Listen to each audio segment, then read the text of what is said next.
Hello. चलिए आज English grammar के एक छोटे से लेकिन बहुत ही इंपॉर्टेंट हिस्से पर बात करते हैं अ और एन का इस्तेमाल। अक्सर लोग इसमें कंफ्यूज हो जाते हैं, लेकिन इसको ठीक से समझ लेना इंग्लिश में नेचुरल साउंड करने की तरफ एक बहुत बड़ा कदम है। तो आइए शुरू करते हैं। सबसे पहला और कॉमन सवाल यही है, ए एप्पल सही है या एन एप्पल? यही वो कंफ्यूजन है जिसको आज हम इस आसान से एनालिसिस में हमेशा के लिए खत्म कर देंगे। अच्छा, इस रूल को समझने के लिए ना सबसे पहले ये जानना जरूरी है कि इंग्लिश अल्फाबेट को दो सिंपल ग्रुप्स या कह लें कि दो फैमिलीज में बांटा गया है। सारी कहानी यहीं से शुरू होती है।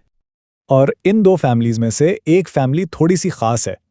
उसमें सिर्फ 5 लेटर्स हैं जिन पर हमें पहले फोकस करना है।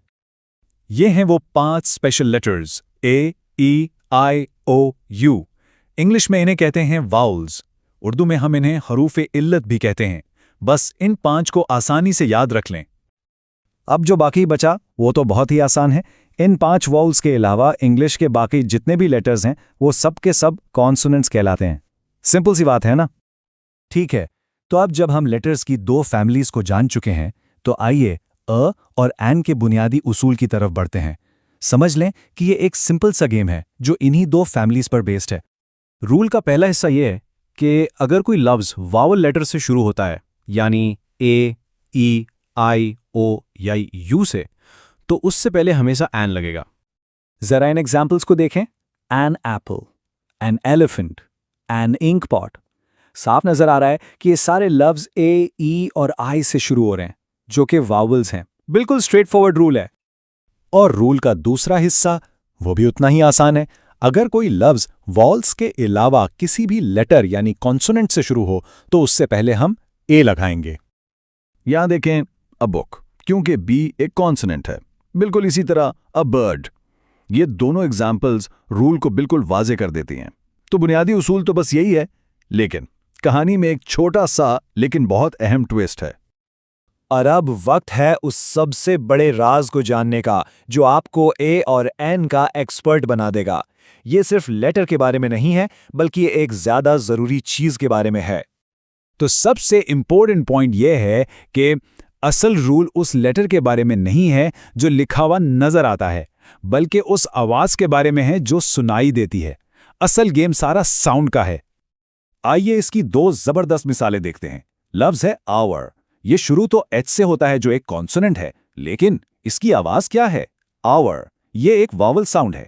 दूसरी तरफ यूनिवर्सिटी है। शुरू यू से होता है जो एक वावल है, लेकिन उसकी आवाज यूनिवर्सिटी जैसी है, यानी वाई की कॉन्सोनेंट साउंड। और यहां पर यह बात बिल्कुल क्लियर हो जाती है, क्योंकि आर की पहली आवाज वाउल की है, हम एन आर कहते हैं। और क्योंकि यूनिवर्सिटी की पहली आवाज कॉन्सोनेंट की है, हम ए यूनिवर्सिटी कहते हैं। तो आखिर में फैसला हमेशा आवाज पर होता है, लेटर पर नहीं। चलिए, अब जबकि हम पूरा रूल जान चुके हैं तो आइए थोड़ी सी प्रैक्टिस करते हैं ताकि ये कॉन्सेप्ट बिल्कुल पक्का हो जाए। तो पहला लफ्ज है अम्ब्रेला। क्या लगता है इसके साथ क्या लगेगा, ए या एन? लेटर को नहीं, इसकी पहली आवाज को सुनिए। चलिए इसको स्टेप बाय स्टेप देखते हैं। पहली आवाज है अम्ब्रेला, यानी अम। ये एक वाउल साउंड है, लिहाजा सही आर्टिकल होगा एन। बिल्कुल सही जवाब है एन अम्ब्रेला, क्योंकि शुरुआत एक वाउल साउंड से हो रही है। अच्छा, अब एक और लफ्ज देखते हैं, गर्ल। इसके बारे में क्या ख्याल है, ए या एन? एक बार फिर आवाज पर फोकस करते हैं। पहली आवाज है गु, यानी जी। ये एक कॉन्सोनेंट साउंड है, इसलिए यहां पर ए इस्तेमाल होगा। जी हां, बिल्कुल ठीक। सही जवाब है अ गर्ल, क्योंकि इसकी शुरुआत कॉन्सोनेंट साउंड से होती है। अब लगता है कि आपको ये रूल अच्छी तरह से समझ आ गया है। तो चलिए, जो कुछ भी हमने अब तक सीखा है उसको एक सिंपल और पावरफुल रूल की शक्ल में समराइज करते हैं। ये है वो मुकम्मल उसूल जिसे बस याद रखना है। अगर लफ्ज वावल साउंड से शुरू हो तो एन इस्तेमाल करें, जैसे एन एप्पल या एन आवर। और अगर लफ्ज कॉन्सोनेंट साउंड से शुरू हो तो ए इस्तेमाल करें, जैसे अ बुक या अ यूनिवर्सिटी। बस इतना ही है। अब जबकि आप आवाज का ये राज जान चुके हैं तो सोचिए इंग्लिश के और कौन से ऐसे लफ्ज हो सकते हैं जो इस रूल पर पूरे उतरते हैं। इस पॉइंट पर गौर करना अपने इंग्लिश को बेहतर करने का एक बेहतरीन तरीका है।